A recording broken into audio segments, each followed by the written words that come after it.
What's up YouTube, I'm Mike. Today I want to shoot a quick intro video to what I plan on coming back to finish later. I want to be transparent because for the last 4 or 5 days in a row I have been making some very manic content on the MENT come up. Yesterday was a phenomenal day, man. I felt so fucking good all day. I made another video singing the praises of these compounds that I've been running. And then everything was good last night. In fact, I was feeling overamped last night. I was laying in bed and was feeling like pounding heart, and almost like I was thinking maybe I should have fucking dropped my testosterone dose from that I took yesterday. And everything was going just as good as could be. I woke up this morning and I was kind of sluggish getting out of bed. I noticed that I was kind of feeling the craving to hurry up and take my MENT shot, which I noticed is sort of an addict kind of behavior. So to put that in perspective, like I take 0.5 milligram of Xanax every night, and last night, usually I take it around 2 o'clock in the morning. We were up till like 4 o'clock again, and the last couple of nights, I have suddenly realized right before I was going to bed, like, oh shit, I forgot to take my Xanax. Like, I don't think about it. I don't crave it. I need it, but I don't crave it. Whereas this morning, as soon as I woke up, the second I got conscious, I was already thinking about MENT, which is very, very fucking typical drug-seeking behavior. So I wake up and I pin the MENT, and I'm kind of waiting. I'm laying in bed, reading comments, reading various things, and the come up just never came. Like the energy just never came. My wife was gone picking up my son from his friend's house. She came back and got in bed, and I was like, "Hey, do you want to cuddle?" She's like, "Yeah," which means, "Hey, I'm tired. I want to go back to sleep." And so I cuddled her until I fell asleep again, which is the first day that since I started the MENT that I have not felt enough energy to get out of bed. I've been talking about how nice it's been, that this has been acting almost like some type of an energy creating compound. And so I pinned 7 milligrams of MENT and drank a Monster, read through my comments, fell back asleep for maybe half an hour. When I woke up, I just feel fucking depressed today. I feel like 180 degrees different than I felt yesterday. No motivation, no drive. We're getting ready to go to the gym. I don't even really give a shit about going. I started trying to find some inspiration. Some people had suggested making some reaction content. I started looking through. I just kind of went to the YouTube homepage, and a video by Ryan Russo popped up about Togi, and I didn't know anything about Togi. I started looking at this video. Make a long story short, I started bouncing around YouTube, and this guy Togi, I don't know what the fucking obsession is. He's got there's gambling, there's steroids. He's got a substantially bigger following. The guy doesn't even look that good. But Ryan Russo was talking about how you could turn pro overnight. I guess I'm not sure what I'm seeing. The guy doesn't even look that jacked to me. He doesn't look like I'm pro in what division? I don't see this guy being anywhere near pro in any division. Maybe, I know things don't always come through clear on the camera for sure. And so he just, in the videos that I saw, he looked really soft and totally unimpressive as far as physique goes. And the guy's got a massive fucking following. Russo is about as exciting as watching paint fucking dry. Massive following. Same thing for fucking... the video I was going to make was on Renaissance Periodization's claim that you need a 10-year fucking base of bodybuilding before you start using steroids. This guy had the nerve to actually mention Chris Bumstead and be like, yeah, I know that, Bumstead didn't go that route. And while on one hand, it kind of seems to have worked out for him, but we don't really know. He was like, it depends on the way you look at it. Depends on the way you look at what? It seems that it worked out for, was he 4 or 5 time Mr. Olympia? Yeah, I'd say that fucking doing steroids immediately after high school, probably while he was still in high school, really fucking worked out for Chris Bumstead. It works out for everybody who has a fucking half of a brain and even remotely decent genetics and knows what the fuck they're doing. So I started trying to figure out what could be causing this massive 180. It just doesn't make sense. Like even if the effects, like the come up effects, are waning, you wouldn't expect to be like on top of the world one day and in the shitter the absolute next with there's no variable changes. I've been staying on my Caber dose and on my Arimidex dose. I don't feel low on estrogen because I'm not like distant from my wife. We had really good adult behavior last night. Very, very functional. I felt very close to her. I don't feel any signs of low E2. And my nipples are perfectly dialed in. So I feel like my E2, if anything, is right in the sweet spot. Morning wood is exactly where it should be. I'm overdosing my Caber because I know that I should say overdosing it. I've been upping the dose of my Caber because of the fact that I know that I'm taking 3 progestogenic compounds. And so that, rising prolactin is usually the danger in the game here. And so I have been taking more than I normally would. And again, to be on top of the world yesterday and in the toilet today doesn't really seem like a prolactin situation. I could go dose more Caber because I'm not experiencing the signs of low prolactin. The only other factor that I could imagine is that Kowalski had mentioned that I probably didn't need the Proviron that I was running because MENT does not have a high binding affinity for SHBG, and there was a lot of things going on, so I decided to pull the Proviron out. And I pulled the Proviron out, I think 3, maybe 4 days ago, which is about how long it typically takes for the full effects for the Proviron to leave my system. And so the reason I take the Proviron is because I believe that it has a powerful ability to offset the negative mood caused by progestogenic compounds like Trenbolone or Deca. And having both of those in the mix along with now MENT, I'm beginning to wonder if it's the absence of the Proviron that led to the problem. So the reason I'm recording this video now is because I just dosed 30 milligrams of Proviron instead of the usual 25. So we're gonna see if that's not the causal factor. I can't think of anything else that would make sense unless the honeymoon phase with MENT is just over at this dose. And if that's the case, then that's really disappointing because the whole draw to the compound so far has been the massively enhanced mood. I made the prediction that I was afraid this was going to happen, that I was afraid it was going to be just like Anavar, and that for a week or 2 I would feel the speedy effect, and then once my system got used to it, it would go away. Some people have suggested that that would not happen, and then I woke up this morning and I just did not feel the MENT come up at all. And so I'm afraid that's what it is. If it is, then I don't know if I'm going to continue to invest in this compound. There's too many side effects as far as having to manage prolactin and estrogen if I'm not going to be able to maintain the upbeat. It's going to have to start doing something really remarkable to my physique to make it worth it. So I just dosed 30 milligrams of Proviron. I'm going to go to the gym and drink a Red Bull and see if that doesn't bring me out of this funk. And if not, maybe I didn't sleep as good as I thought. I'm not going to judge things too harshly today, but I wanted to be transparent because I have been singing the praises of these compounds. Maybe I cursed myself, but today, man, I am just not feeling it. It's one of those downer fucking days where I'm just like asking myself, why am I bothering with YouTube?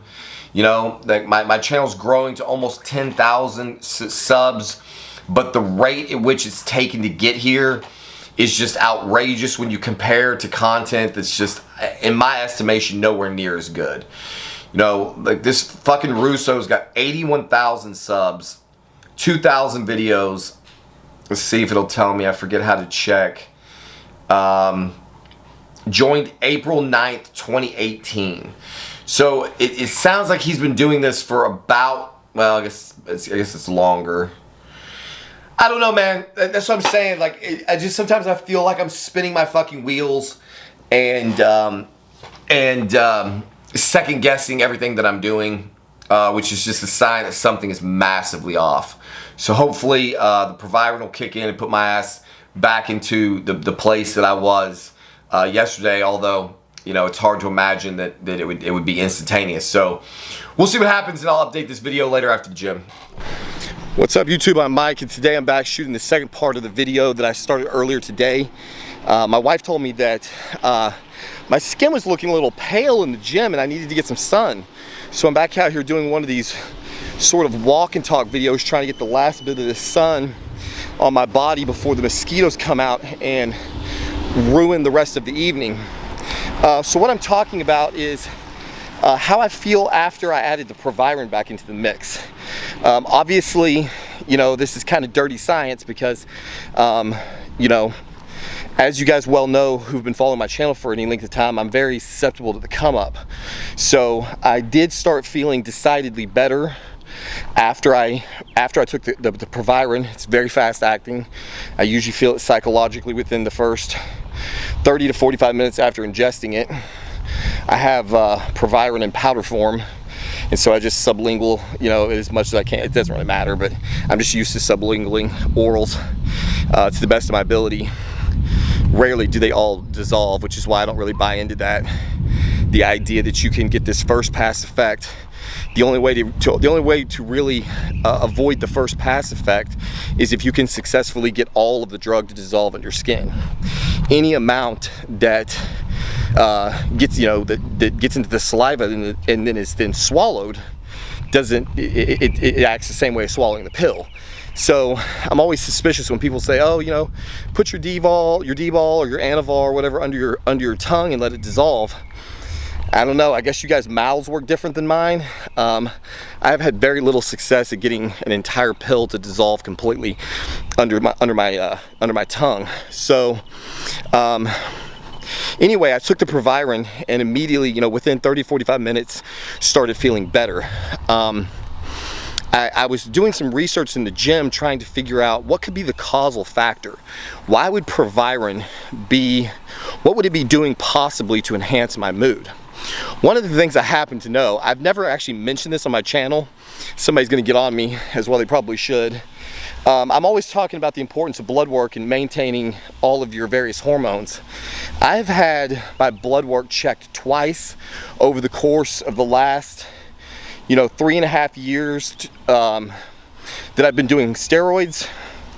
And I guess there was two different times where I pulled kind of like a bodybuilding panel, like a full hormone panel, and my DHEA was low on both of those panels. I have DHEA supplements at home. I never can remember to take them. Part of me doesn't think that they actually do anything. I think I fucked up my camera settings, actually, now that I think about it. I don't think this is gonna auto. I don't know if it's picking up the lighting. It doesn't matter. So I never remember to take my DHEA supplement because I don't think it's terribly bioavailable. And I found a study that showed that study participants who were given Misterolone, also known as Proviron, had their DHEA levels go from 211 up to 9,000 plus. Again, I don't know how this camera's doing. It may be because the sun's back. Yeah, it's because the sun's back there. Had their levels go from 211 all the way up to, I think it was 9,931. And then after after getting off of the Proviron, their DHEA levels dropped to normal. It is well known, or well suggested at least, that DHEA plays a strong role in mood.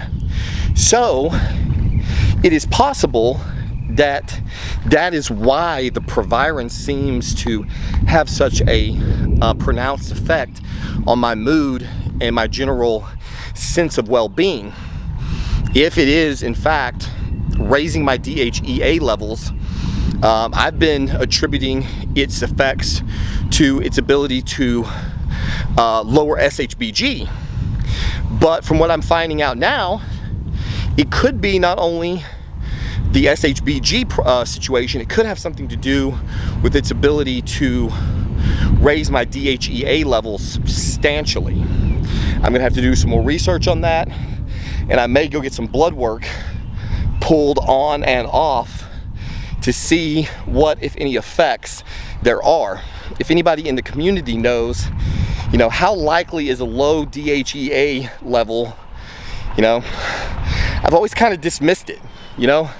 I know that DHEA is a precursor hormone to testosterone, which I don't care about because I'm injecting more than enough testosterone.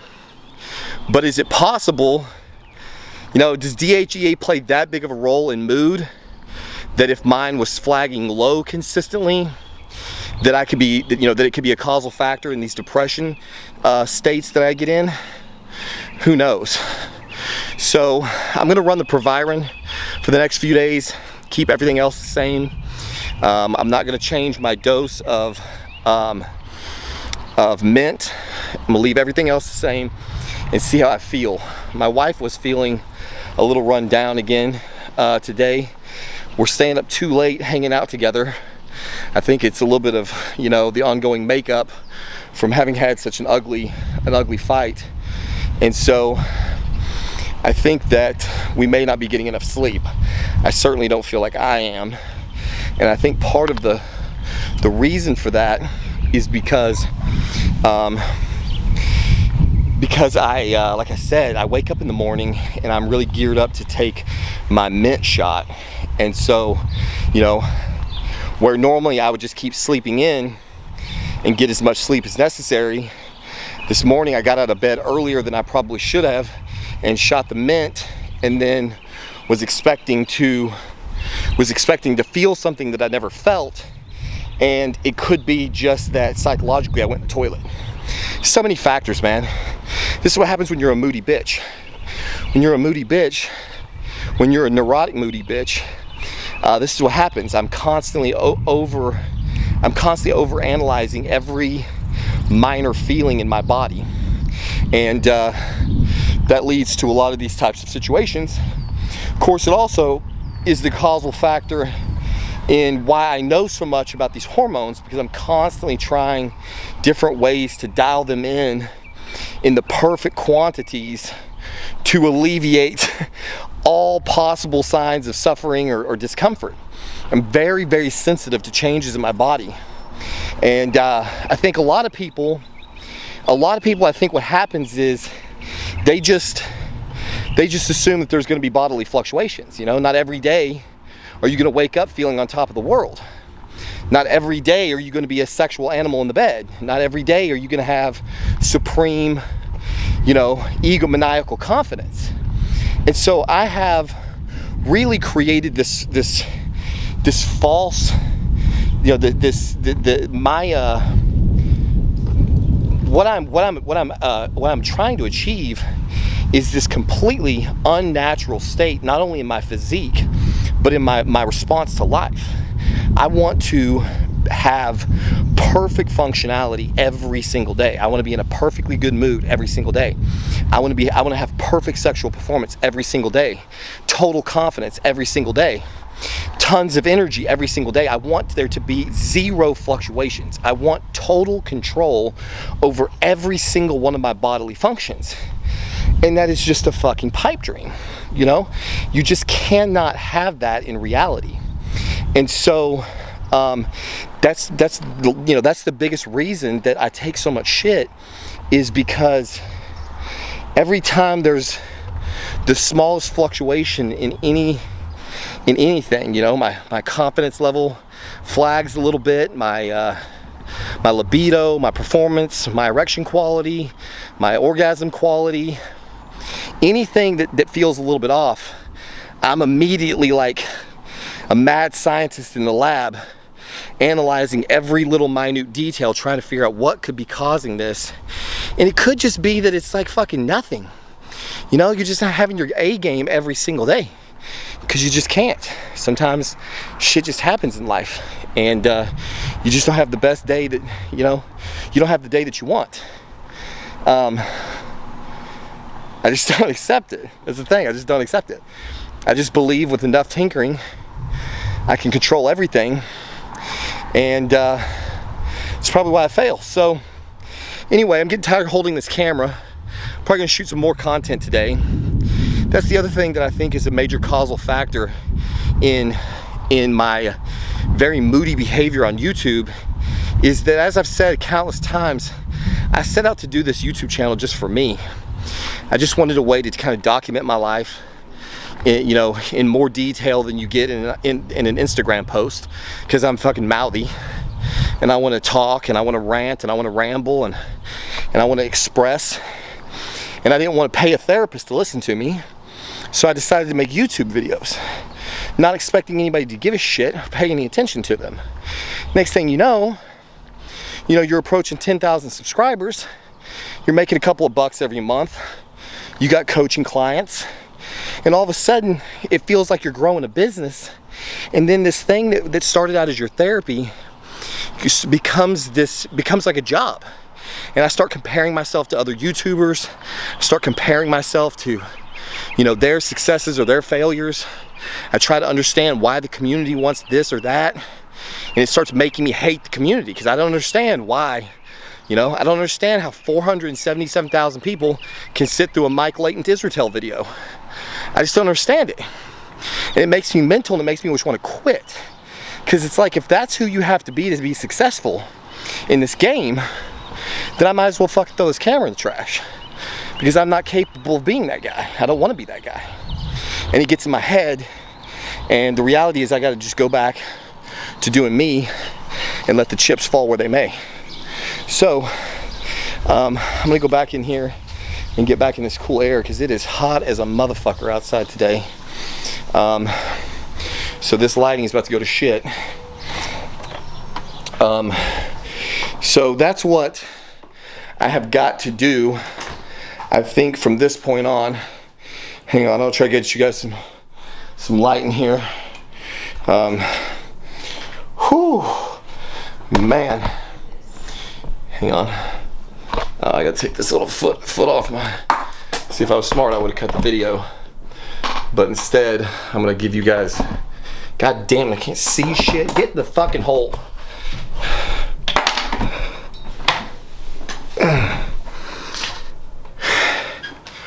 Whew. How's that for high fucking production quality? Damn, it's hot out there. That's the other thing, man, is even this fucking Togi guy, like, I'm a lazy fuck, dude. You know, that's the ultimate problem.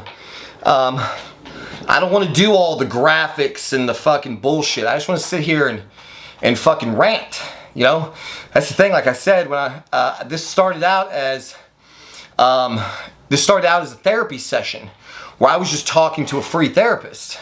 And when you go to the therapist, you don't have fancy graphics and fucking, on-screen debates, and you're not fucking taking apart other people's content and dissecting it and doing all this shit. And because that was never what I really intended this to be about, you know, I don't fucking really care about all that. So there you have it, man. Now I'm rambling. I'm gonna sit here and try to come up with some more content. Actually, you know what? That's a lie. It's a fucking lie. See, that's an example of me doing the wrong thing. If I sit here and try to come up with some more content, then I'm gonna produce something that I don't really give a shit about. And it's gonna be half-assed, then it's gonna underperform, and then I'm gonna get in my head about why it's underperforming. So what I'm actually gonna do is sit here and figure out what the fuck it is that I want to do today. And if that includes make YouTube content about whatever the fuck I want to make YouTube content about, then that's what I'm gonna do. What I'm thinking about doing, honestly, if I'm being totally honest with you guys, what I want to do is try to like I was trying to wait till I got to 10,000 subs to do this. I've been kind of planning this in the back of my mind for a while. My wife tells me that I have a fear of success. That anytime something starts to get good in my life, I basically torpedo it. She says basically that's the major contributing factor to a lot of the fucking dissonance in my marriage, is that no sooner do we get in the state where things are fucking just perfect and firing on all cylinders, I'll suddenly just find exception with something that I haven't been complaining about for fucking months. You know, like toys, her fucking sex toys have been one of these things that have been demonized in the past. You know, I'll be like totally fucking cool with it for fucking months on end. Things will be as good as they could possibly get, and then all of a sudden, out of the fucking blue, I just get my panties in a wad, get all insecure about some dumb shit, and it's cyclical. And she says, I think you have like some kind of bizarre fear of success. It's like anytime things have been going good for too long, you know, apparently I do something psychologically with it. What it could be is like I made that video that nobody fucking watched. That's the thing. I think that's what really pisses me the fuck off about this channel, is that I'll produce to what I think is just like some totally moronic content. You know, some trend rage rant video about nothing. I'll just come unhinged about something, and it will just fucking do great. And then I'll produce a video that I feel really good about intellectually, and nobody will give a fuck about this video. And that's what makes me want to quit the fucking game. Like, the content that I want to produce the most, no one gives a shit about. And so, you know, she says that I have this fear of success, and what I really want to do is actively try to tank my fucking audience. That's what I want to do. I just want to start making all of the most inflammatory every piece of content that I know will piss off the greatest number of fucking people.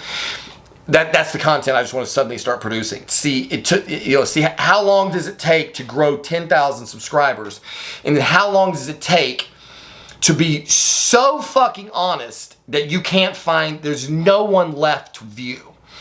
I've basically done renditions of this multiple times. You know, it's like you guys claim to appreciate the honesty, but you're really lying sacks of shit when you say that. You know, you like appreciate some honesty. It's like you appreciate the fact that I don't bullshit you about exactly what hormones I use and exactly what fucking doses for exactly how long and all the gory details about the side effects and everything. But if I come on here and make a fucking video and I'm honest about how I feel about religion or politics, then all of a sudden you guys are not so excited about my level of honesty. You know, you guys seem to like to watch, you know, me and my wife have a total fucking meltdown, but if we get in here and start sharing some decidedly sexy content, then some large cross-section of the fucking audience starts to fucking wig out and they can't fucking cope with it. And so that's the thing that really nauseates the fuck out of me, is that what I expect from my audience, and I think that maybe I shouldn't, I don't know. Basically, I expect this from everyone in my life. I am totally fucking transparent with who I am, how I feel, what I believe, all that shit. And most people are not. And so I expect everybody else to be totally transparent with their thoughts, their feelings, their skeletons in the closet, but also be thick-skinned enough to realize that we're not all gonna fucking agree. And so I don't understand why my political views have fuck all to do with my bodybuilding content. And I've made this comment before. If I didn't listen to musicians, like if I only listened to conservative, non-Christian musicians, I would probably have 0 fucking albums to listen to. None. If I never watched movies made by leftist fucktards, I would never turn on the television. Like 100% of basic. I mean, are there any like? Well, I could watch Mel Gibson movies. No, I couldn't. See, because he's a fucking Christian lunatic. So that's the problem. When you're on an island like me, there's nowhere to go. I'm a fucking conservative atheist. This is the fucking decidedly loneliest place in the world to be. The overwhelming majority of the people who share my political views absolutely do not share my religious views and actually think that either A, I'm going to burn in hell for them, or that it is their God fucking inspired duty to save my fucking soul. They just cannot leave it alone. And if I sit here and attack the religious right, then I will lose those viewers. I can't maintain any viewers on the left, really, because I just shit all over that entire fucking section of the population. So every time I get these people in the comments every once in a while who are like, damn bro, your channel should have way more viewers than it does. It's like, yeah, it should, but it's never going to, because people are simple bitches. That's the fucking problem. People are fucking gang oriented. And if you talk shit about their fucking gang, they can't fucking cope with it. They can't separate the entertainer, which is effectively what I am. I'm an entertainer. My content is meant to entertain and inform. Okay? I understand that if you don't want to listen to me talk to bash your fucking religion, then you don't click the fucking video where I show you how asinine the Bible is. Like, I can understand that. I understand that those videos are not going to perform well. What I don't understand is why that leads to unsubscribers. That's the part that I don't understand. And it's the part that makes this feel like a waste of my time when I attempt to do anything to help someone else. Like, I already have an amazing fucking physique. I already possess all of the knowledge of exactly how aromatase and 5-alpha reduction and what happens when you agonize the progesterone receptor and what drugs antagonize and agonize. I already know the truth of all of this shit because I have vetted it time and time again in my own body. So sometimes I ask myself the question, why am I sitting here trying to convince people that you have to take Caber when you're on nandrolone, when you're on any 19-nor drug? You have to take Caber to counteract the effects. Why do I spend 1 second of my day arguing this absolute truth with anyone? Why do I spend 1 second of my day arguing with anyone about how fucking stupid Christianity is? Why do I do that? There's no benefit to me arguing what I already know to be true with people who are too stupid to realize the truth. So what I should be doing is going, fuck it. Believe what you want to believe. Go get fucking gyno if that's what you want. You know, continue to believe you don't need an AI. I have lost count of the people who've gone and gotten their fucking estrogen levels checked and be like, oh shit, my shit was high. And I started taking the Arimidex and now I feel 10 times better. Thanks, Mike. Yep, been telling you that for 3 fucking years. For 3.5 years, nobody listened. They kept saying, I don't have any symptoms. Yeah, you do. You're just too stupid to notice. You do have them. You absolutely have them. They're 100% there. Go get the fucking the blood work done and you'll find out. The same thing can be said about people's political views, their fucking religious views, and they're just never going to get it. So what the fuck am I doing sitting here wasting my fucking time trying to help people who clearly don't want to be helped? So that's not your problem. That's my problem. So I got to figure out what I'm going to do next. Diablo 4 seems like a fucking promising thing. That will probably lead to the least amount of fucking misery on my part. So there you have it. As always, thank you for watching. We'll see you on the next one.